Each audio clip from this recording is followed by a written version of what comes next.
रचित ये मानुष विचार सदग्रंथ इस दूसरे भाग में क्रम नंबर 19 तक टीका पूर्ण हुआ है। अब आगे निर्णय करके बताते हैं। ये बीजक शब्द 101 बैठा पंडित पढ़े पुराण बिन देखे का करत बखान। कहीं कबीर यह पद को जान सोई संत सदा परवान। बिन देखे वह देश की बात कहे सो कूर। आप खारी खात है बेचत फिरे कपूर। बीजक साखी 34। सदगुरुदेव कहते हैं कि जब स्वर्ग लोकादि ही सत्य नहीं है, निर्णय से नहीं ठहरते, झूठ ठहरते हैं, तो वहां पर इष्ट देवता ब्रह्मा विष्णु शिवादि कहाँ कैसे रहेंगे। जब स्वामी देवताओं का ही कहीं ठिकाना न लगा, फिर भक्त पुजारी दास या वजीर बनकर कहाँ किसकी सेवा करेंगे। ये सब झूठी बातें क्यों बताते हैं? ठगाई करने के लिए। फिर जब स्वर्ग तथा ईश्वर की मिथ्या जो कल्पना है, तब सारूप्य मुक्ति में जीव उसी के समान झूठ कैसे हो जाएगा। यहाँ योगी लोगों को ज्योति का प्रकाश देखते हैं।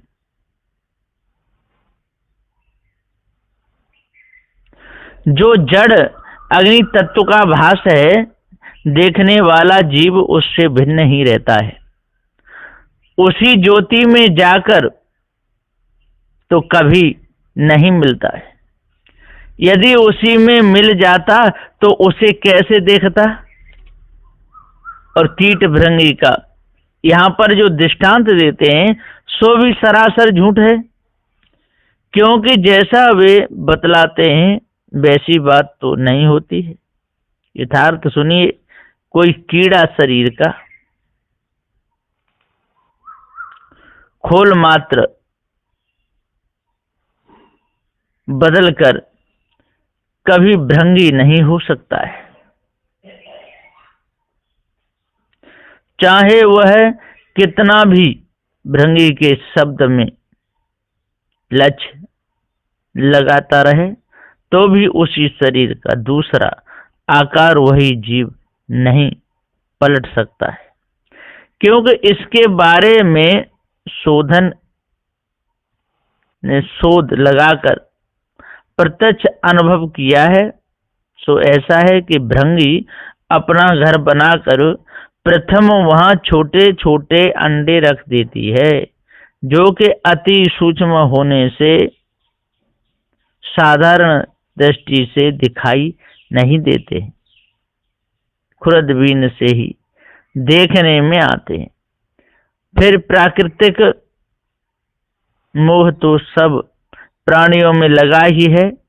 इससे उन अंडों से उत्पन्न होने वाले भावी बच्चों के खुराक के लिए वह भृंगी जहां तहां से नरम नरम इल्ली नामक कीड़े पकड़कर डंक मार मार के लाकर अपने बिल में रख जाती है, और कहीं वे कीड़े निकल न जाएं, इसकी चौकसी करती रहती है। फिर बिल को मिट्टी से बंद कर देती है। तब नंतर समय पाकर पूर्व के उन अंडों में से भृंगी के बच्चे पैदा होकर धीरे धीरे उन्हीं कीड़ों को खाकर बढ़ जाते हैं। खुराक समाप्त होने पर वे वरिष्ठ भी हो जाते हैं, बाद में बिल से निकलकर उड़ जाते हैं। इस प्रकार भृंगी के अंडों से ही भृंगी पैदा होती है और कीट से भृंगी पैदा नहीं होती। ऐसा यथार्थ भेद न जानकर गुरबाओं ने भृंगी द्वारा कीट भी पलटकर भृंगी हो जाना जो बतलाया है वह बात मिथ्या कल्पना की है। जैसा दृष्टांत मिथ्या है वैसा सिद्धांत भी इनका मिथ्या है। माने हुए इष्ट देवताओं का कोई सत्य स्वरूप ही नहीं ठहरता है। फिर सत्य जीव उस मिथ्या में जाकर कैसे एकाकार होकर समाएगा? ऐसा तो कभी हो ही नहीं सकता है। और सायुज्य मुक्ति का वर्णन क्या है कि कार्य कारण का मिलाप है। जैसे पानी में कार्य रूप उठने वाली लहर कारण रूप पानी में ही मिल जाती है, अथवा पानी में पानी डालकर मिला दिया गया तो अनेकों जल के परमाणु समूह होने से वह स्वजाति तत्व में मिल गया, तथा अग्नि के कार्य रूप लपटे ज्योति कारण ज्योत समूह में तद्रूप होकर मिली। तो क्या वैसे ही जीव किसी के कार्यभाग टुकड़े या अंश है? यदि ऐसी ही मानो तो अंशिक कारण और अंश कार्य ये दोनों ज्ञानहीन जड़ होते हैं। इसके विपरीत जीव तो ज्ञान गुण सहित चेतन दिख रहे हैं तथा स्वरूप से अखंड हैं। फिर जीव को कार्य मानना सरासर भूल की बात है। कार्य कारण तो आप ही स्वाभाविक स्वतः मिलते जो बिछुड़ते रहते हैं, उनको मिलाने की कोई आवश्यकता ही नहीं है। फिर जीव को सायुज्य मुक्ति में ले जाकर मिलाने की क्या आवश्यकता है? ब्रह्म कारण से ही जीव उत्पन्न हुए कहोगे तो अनंत जीव भिन्न भिन्न होने से ब्रह्म स्वरूप ही नाश हो गया होगा। जैसे एक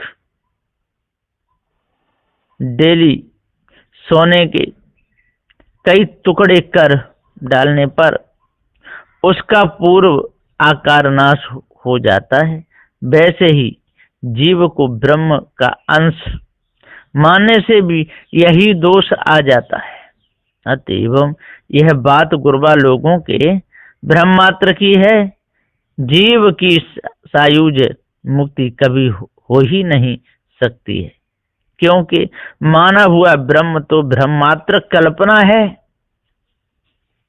फिर सत्य जीव भी वैसा कैसे हो सकता है? ये सारी कल्पना मिथ्या है। चारों मुक्ति मानना ही असत्य है, धोखा है। इस धोखे को अपने अंदर से जड़ मूल से निकालना चाहिए, धोखे को दूर करना चाहिए। मोक्षस्य नहि वासोस्तन ग्रामांतमेव वः अज्ञान हृदय ग्रंथि नासो मोक्ष इति स्मृतः। साखी कतहु मुक्ति को धाम नहीं, जहां बसत कोई ग्राम, भवबंधन से छूट वो मुक्ति तिसी को नाम। सदगुरुदेव जी कहते हैं कि अंतःकरण में जो जड़ाध्यास टिका है उसको परख कर पर त्याग करके आशा भाषा चाहना मानना राग द्वेषाद से रहित हो निचेतन स्वरूप में ठहराव कर पूर्ण वैराग सहित बोध में एक रस कायम होने पर वहां ही प्रत्यक्ष जीवन मुक्ति स्थिति प्राप्त हो जाती है। फिर देहांत में उनके आवागमन की धारा या बीज नाश हो जाता है। वे सदा के लिए निरुपाधि विदेह मुक्त हो जाते हैं। ऐसी प्रत्यक्ष मुक्ति ही पारखी सदगुरु के सत्संग द्वारा प्राप्त कर जीवन का परम लाभ उठाना चाहिए। अथ सलोने शब्द लिखते चौकड़ी भाग 6। अंधा धोबी ओघट घाट नहीं कछु साबुन पानी पाट। अब ये यहां से चला, ये क्रम नंबर 20 है। सदगुरुदेव जी यहां पर कहते हैं श्री राम रहे साहब के हे संतो, ये सुहावना शब्द सुनहरे की प्रति कहा गया है। पारख दृष्टिहीन अंधे गुरुबा लोग पाप नाशक धोबी बने हैं, परंतु जड़ चेतन में एक समान व्यापक ब्रह्म मंदी कह के धोखे में डाल रहे हैं। ये अंधे हैं, अंधा धोबी ओघट घाट, और ओघट घाट इनका है। ये सब इस ब्रह्म परमात्मा वो ऊपर सात स्वर्ग मान करके भूले। नहीं कछ साबुन पानी पाठ, ना वहां कोई साबुन है, ना कोई पानी है, ना कोई पाठ है, कुछ भी नहीं। ये सारी इनकी बेकार की बात है, ब्रह्म भ्रम है, धोखा है। इसलिए ये अंधे धोबी बने हुए और ओघट घाट पे सबको ले जाकर पटक देते हैं, सबको धोखा दे रहे हैं, भ्रम रूप कीचड़ में डाल रहे हैं, जीवों को बर्बाद कर रहे हैं। इनको पूरा ज्ञान नहीं है, धोखा ही धोखा है। लोकवास में धोवा बन जाए, निर्मल तब ही फटे फटाए।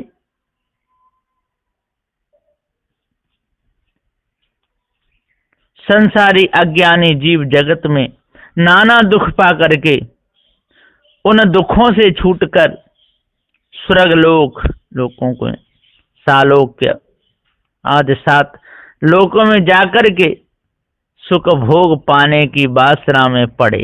इसी से धोबी रूप गुरबा लोगों की शरण में मन का मैल रूप पाप मिटाने के लिए और अंतःकरण रूप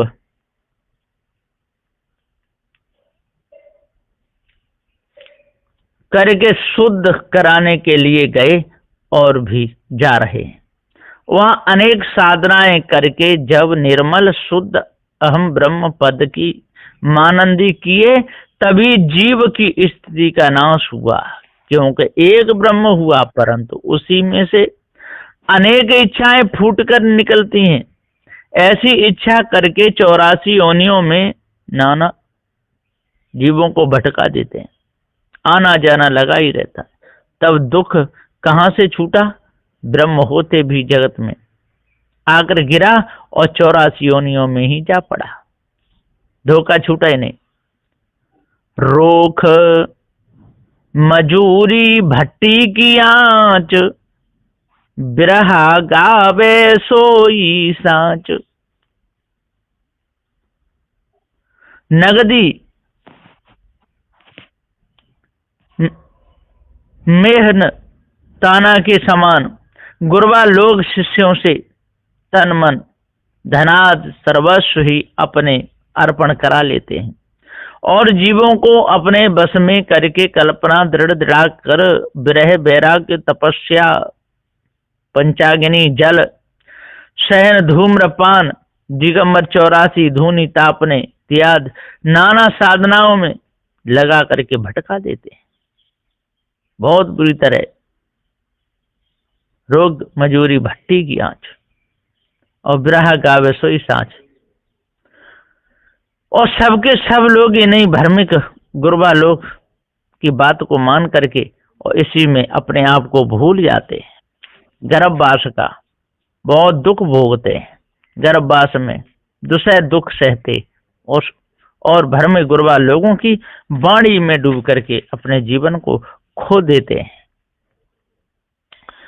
धोबिया अपार बसे को वार, यही विधि कबीरा भय खुआर। क्रम नंबर 23। वंचक गुरबा लोग आवरण पर्दा लगाकर ऐसे उपदेश कर करा के सुनाने लगे कि जगत कर्ता परमात्मा कोई एक है, सो अगम अपार अथाह निर्गुण निराकार पर ब्रह्म है। उस ब्रह्म में मिल जाने पर जीवन मुक्त हो जाता है। ऐसी ऐसी वाणी को सुना सुना करके पारख न होने से इसी प्रकार सब नर जीव निज पद से नष्ट भ्रष्ट खराब जड़ाध्यासी हुए और हो रहे हैं। हे मनुष्य, पारखी सदगुरु के सत्संग द्वारा सबको समझकर अपना हित कल्याण करो। कोवा बाप पूत सो हंस, नाती बकुला बाड़ो वंश। देखो इनका कैसे वंश बढ़ा। श्री राम राय साहब जी कहते हैं कि हे संतो, देखिए कैसा विपरीत हो रहा है। कपटी गुरबा लोग कहते हैं कि जगत का मालिक पर ब्रह्म परमपिता जगत पिता कोई सर्वशक्तिमान जगत करता है और सोई ब्रह्म स्वरूप हम हैं। इसी से हम ही सबों के बाप या मालिक हैं और हंस जीव जो है सो मुझ ब्रह्म का ही अंश रूप पुत्र है। ऐसा कहकर जड़ चेतन निर्णय करता अखंड जीव को झूठ ही ब्रह्म का अंश बनाते हैं। अब उनके नाती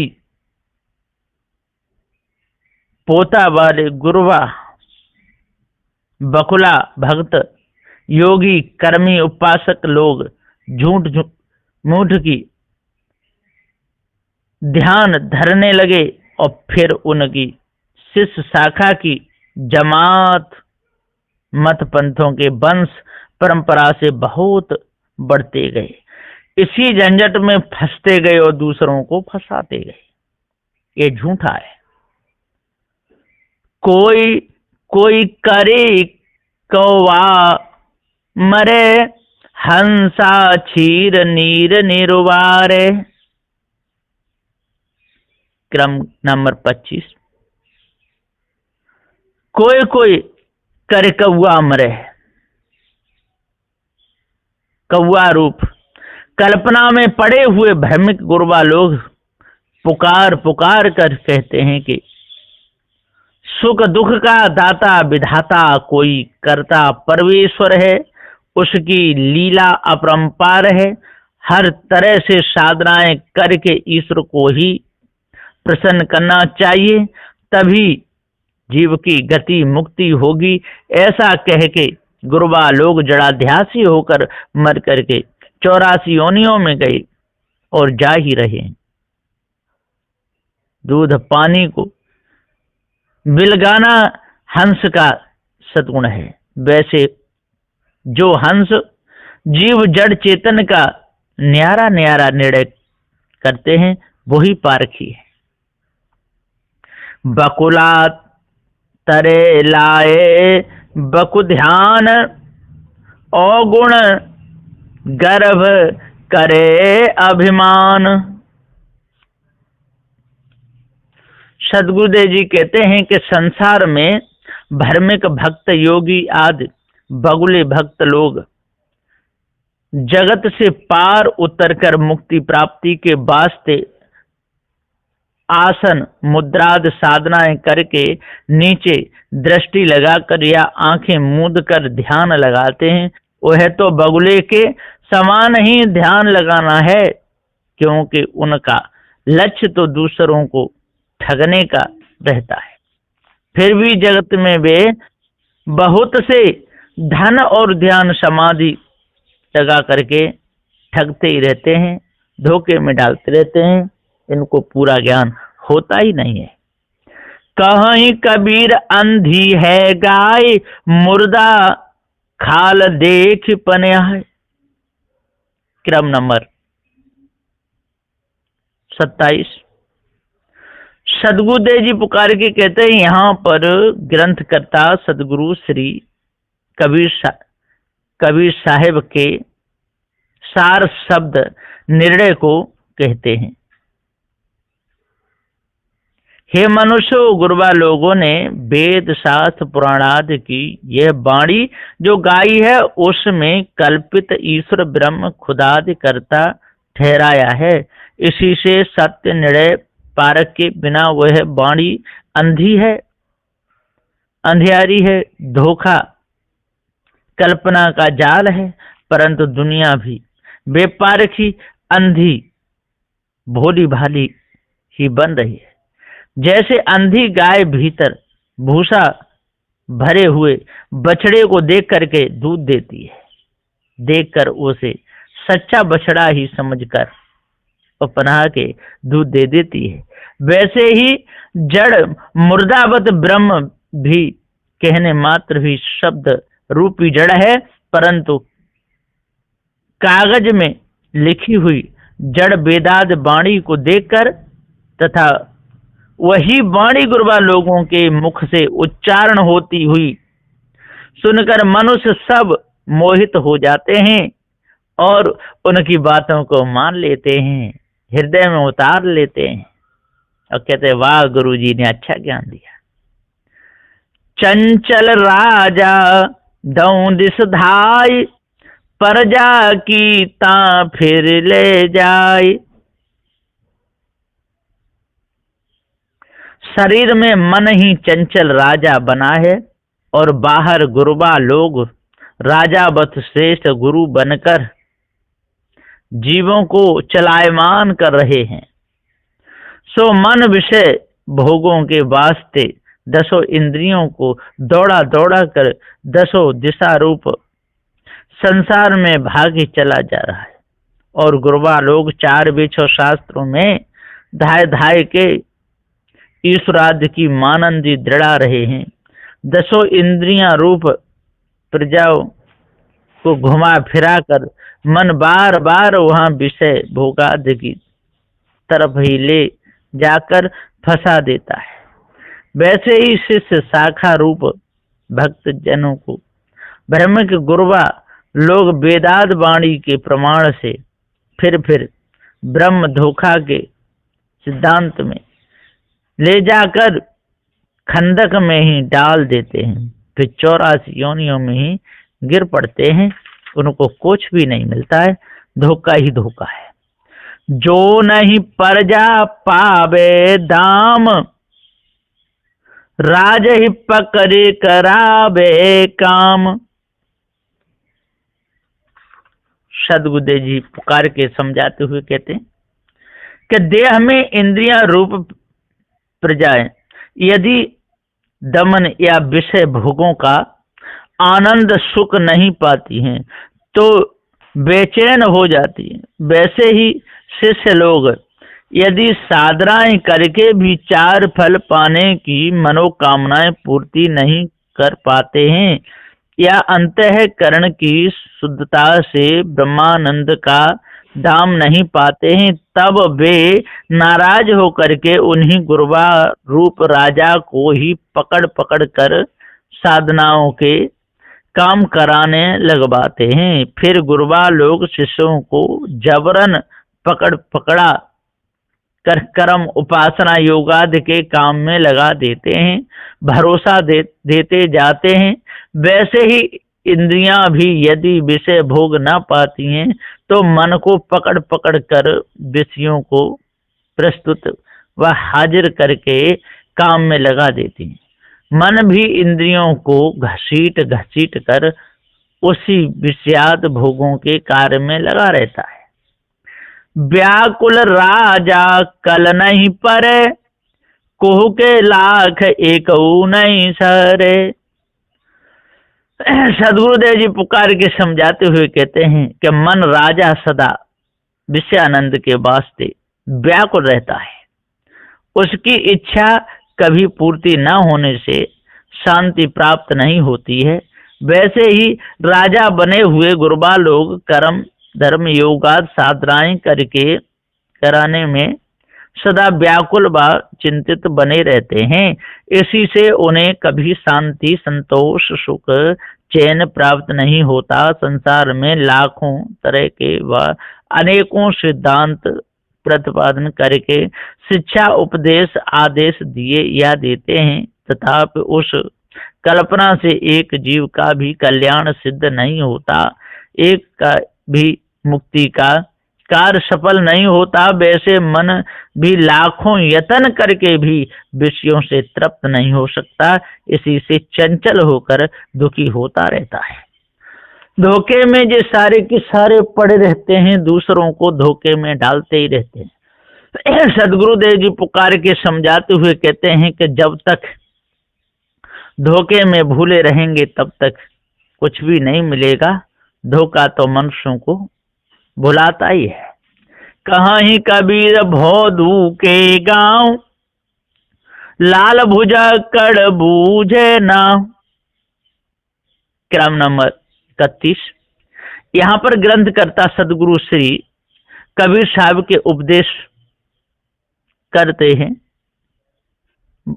बहुत अज्ञानी अविचारी बेपारखी निर्बुद्धि लोगों के गांव, संसार में विषय कर्म उपासना योग ज्ञान विज्ञानादि अनेकों मार्ग बने हैं।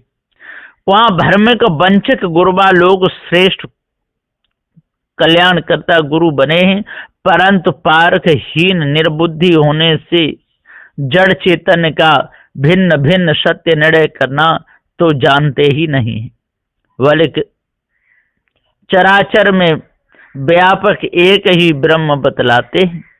अतः महामूर्ख बने हैं उन्हीं लाल भुजकर लोगों से अज्ञ जीव उपदेश बूझते हैं तो वे कुछ का कुछ अंत संत बता देते हैं। जैसे जीव को अंश तथा ईश्वर ब्रह्म खुदादे को जगत करता और उन्हीं के नाम स्मरण से मुक्ति या सात स्वर्गाद प्राप्ति बतलाकर सबको भुला दिए और भी भुला ही रहे हैं, और जीव को ही भी आत्मा कह देते हैं कि ये जीव ही आत्मा है। सदगुरुदेव जी पुकार के समझाते हुए कहते हैं ये बहुत बड़ा झंझट है। एक समय बहुत लोगों के गांव के रास्ते से कोई महावत हाथी लेकर गया तो रास्ते में हाथी के पैरों के निशान छाप पड़ गए। हाथी ले जाते समय वे लोग वहां मौजूद नहीं थे। पीछे से जब बहुत लोग आकर हाथी के पैरों की छाप देखे तो वो बड़े आश्चर्य में पड़ गए। आपस में कहने लगे कि यह क्या है, किस चीज की छाप है। उन लोगों की समझ में कुछ भी नहीं आया। तब उन लोगों ने लाल भुजक्कड़ को बुलाया और लाल भुजक्कड़ से कहा कि ये क्या हुआ। लाल भुजक्कड़ देख के बोले कि लाल भुजक्कड़ बूझ के और न बूझो कोई, पैर में चक्की बांध के कोई हिरना कूदो हो। ये पैर में चक्की बांध कर कोई हिरन कूदा है इसलिए पड़े गए। सब ने जयकारे लगाए, वाह लाल भुजक्कड़ महाराज की जय। लाल भुजक्कड़ बूझ के और न बूझे कोई, पायन चक्की बांध के कोई हिरना कूदा हो। इस प्रकार से जिन लोगों ने और सबको उल्लू बनाया। एक साल वर्षा ज्यादा हुई तो नदी में कोलू बह के आ गया। सबने देखा, अरे भैया ये क्या है, लंबी इसकी लाट है। लाल भुजक्कड़ को बुलाया। लाल भुजक्कड़ देख के बोले लाल भुजक्कड़ बूझ के और न बूझे कोई, मालूम पड़े सरासर खुदा की सुरमादानी हो। इस प्रकार से इन लोगों ने सबको उल्लू बनाया। ये सब लाल भुजक्कड़ बने हुए बैठे हैं पंडित पुजारी और भरमा रहे हैं ईश्वर परमात्मा की कल्पना में। इसलिए भाइयों अपने आप को जानना चाहिए, भ्रम को मिटाना चाहिए, और जब तक भ्रम नहीं मिटेगा धोखा ही रहेगा तब तक ये जीव दूसरे दुख भोगता ही रहेगा। इसलिए अपने आप को जानो और भ्रम भूल कल्पना को दूर करो, तब पूर्ण शांति मिलेगी। बोलिए श्री सद्गुरुदेव की जय।